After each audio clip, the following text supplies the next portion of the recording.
Bonjour, je vous remercie tous. Je m'appelle Ndiol Gaïssen et je suis le conseiller technique du ministre de l'Industrie et du Commerce, Dr. Sergueï Diop. Donc, nous célébrons aujourd'hui la journée mondiale de la normalisation. Oui. Le Sénégal a décadé d'une journée.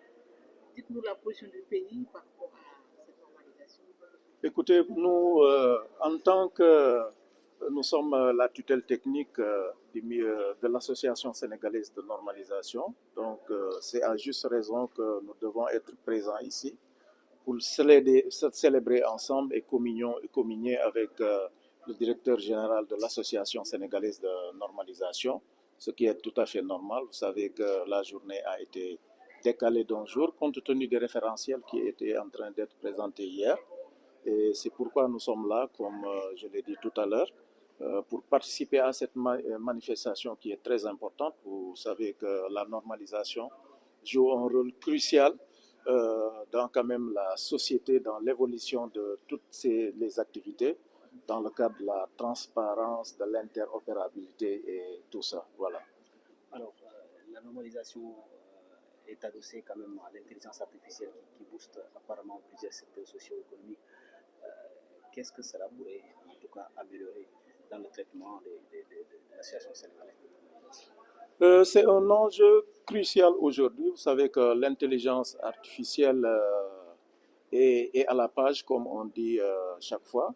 Nous pensons que sa bonne utilisation peut nous valoir quand même beaucoup de satisfaction et avoir des retombées positives dans tous les secteurs de l'activité économique, que ce soit dans la santé, dans les infrastructures, dans la normalisation, tout ça. Mais nous pensons que aussi son utilisation doit être encadrée. Et ça, c'est important pour le grand bénéfice des populations et surtout de la jeunesse. Voilà. La nouvelle stratégie de normalisation du Sénégal, oui, le projet, je pense, est en bonne voie. Le directeur pourra vous en rappeler encore davantage. Nous nous réjouissons quand même que des pas importants ont été faits dans le cadre de cette nouvelle politique de normalisation. Il y a eu déjà, je pense, des assises qui ont été faites il y a de cela une semaine. Et le ministère a été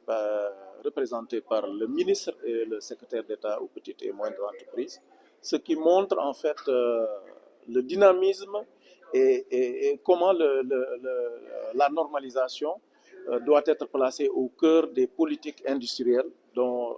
le représentant est le ministère de l'Industrie et du Commerce. Quand on parle de normalisation, on pense plutôt au secteur formel. Et on sait qu'au Sénégal, le secteur informel est très développé.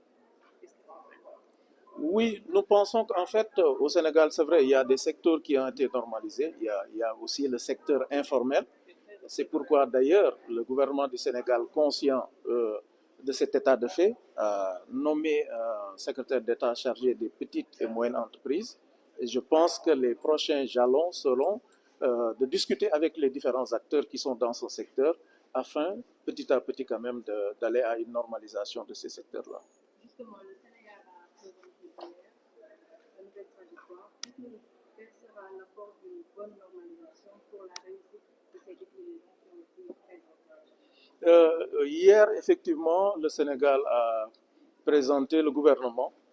sous la conduite du président de la République, Bassirou Diomaye Diakhar Faye, et de son premier ministre Ousmane Sonko, a présenté le référentiel qui doit conduire nos politiques à l'horizon 2050, ce que tout le monde a suivi. Et nous pensons que dans le cadre de cette politique qui a été déclinée hier, la normalisation occupe un rôle qui est très important. Comme vous le savez sans doute, nous avons besoin de la normalisation pour l'équité, pour la transparence et l'égale dignité de tous les citoyens. Donc nous pensons que la normalisation va jouer un rôle crucial dans ce référentiel qui a été présenté hier.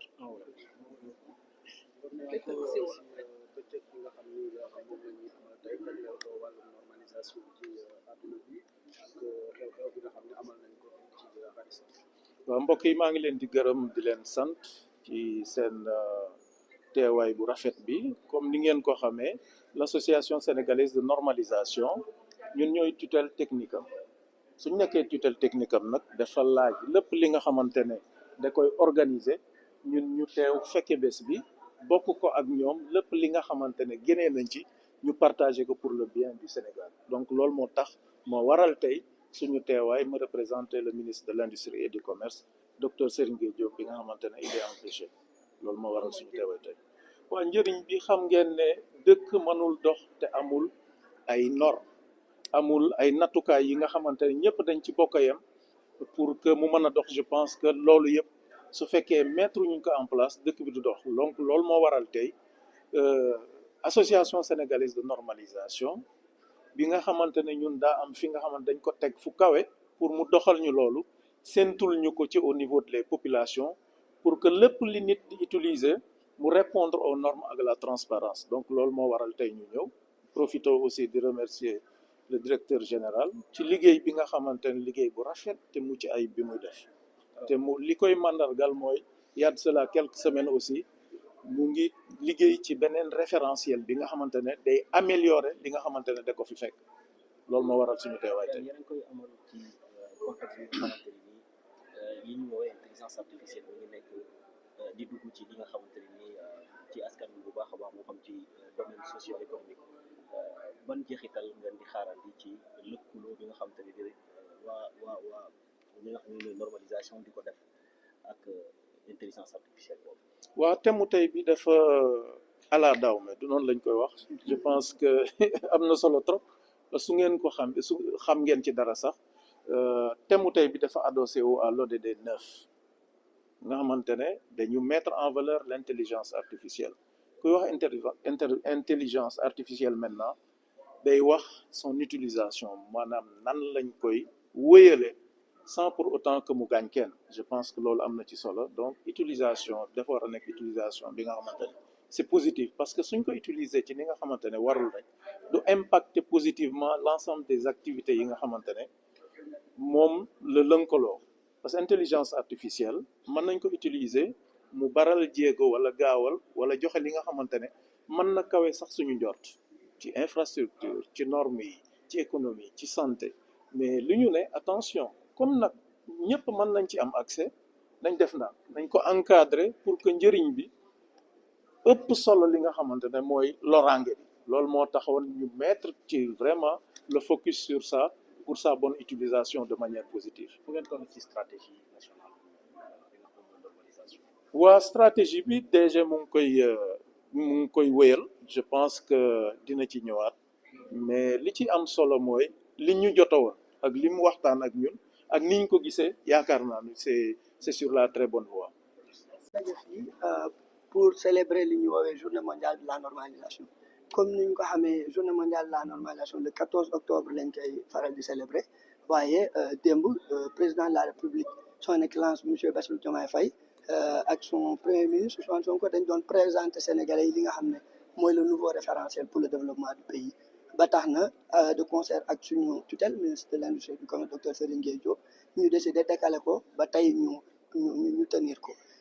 journée mondiale de la normalisation dafa nekk bés boo xam ne dañ ciy sargal déjà ñi nga xam ne ñooy liggéey ci wàllu norme waaye tamit waxtaan ci ak population yi waxtaan ci ak askan bi ci li nga xam ne moom mooy norme lan mooy intérêt lan la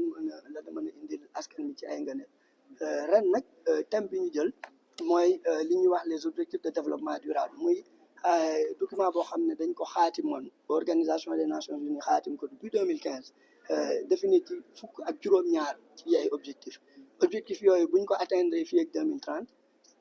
dina permettre ñu lutter contre la pauvreté dina permettre wàññi li ñu woowee les inégalités waaye tam dina permettre ñu lutter contre le changement climatique ba tax na IEC ak UIT nga xam ne ñooy mbootaay yi gën a mag ci wàllu normalisation ci àdduna bi dañ ne léegi suñu liggéey dañ koy collé ci objectif de développement durable ren objectif de développement durable 9 lañu jël waaye méngale ko ak li nga xam ne mooy intelligence artificielle muy jumtukaay xaral yi nga xam ne fi mu ne dañ jël place bu am solo ci àddina bi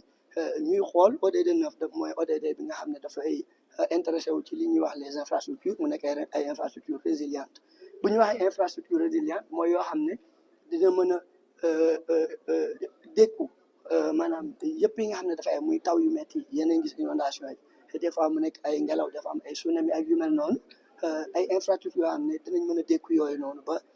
di mën a jouer seen rôle waaye tamit li ñuy woowee industrialisation mais une industrialisation durable muy ay industrie yoo xam ne dañuy promouvoir énergie li ñuy woowee énergie propre énergie bu set waaye industrie boo xam ne dafay accessible ci ñëpp